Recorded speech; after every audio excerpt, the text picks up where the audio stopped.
നമുക്കൊരു 450 വർഷം back to back അടിച്ചാലോ? ഹലോ ഗൈസ്, ഞാനിപ്പോ ഉള്ളത് ജൂതത്തെരുവിലാണ്.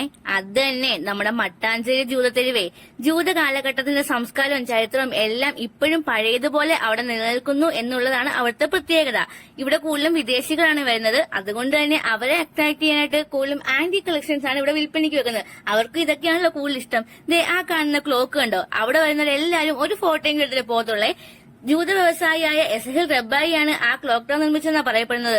അവിടെ നിന്ന് നേരെ പോയത് സിനഗോഗിലേക്കാണ്. പരദേശി സിനഗോഗ് ലോകത്തിലെ ഏറ്റവും പഴക്കം ചെന്ന മതമാണ് ജൂതമതം. അതുപോലെ തന്നെ 1568 നിർമ്മിച്ചതാണ് ആ സിനഗോഗ്. അപ്പൊ അതിന് അതിന്റേതായ പഴക്കമുണ്ടേ. എൻട്രി ഫീസ് വെറും 10 രൂപയാണേ. ആ 10 രൂപ ടോക്കൺ കൊണ്ട് നമ്മൾ 450 വർഷം ബാക്കിലേക്ക് വരും. കാരണം അവിടെയുള്ള ഓരോ വസ്തുക്കളും നൂറ്റാണ്ടുകൾ പഴക്കമുള്ളവയാണ്.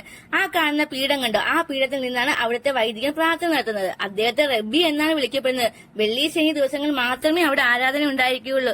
അപ്പൊ അത്രേ ഉള്ളൂ ഗൈസ്. Okay, by.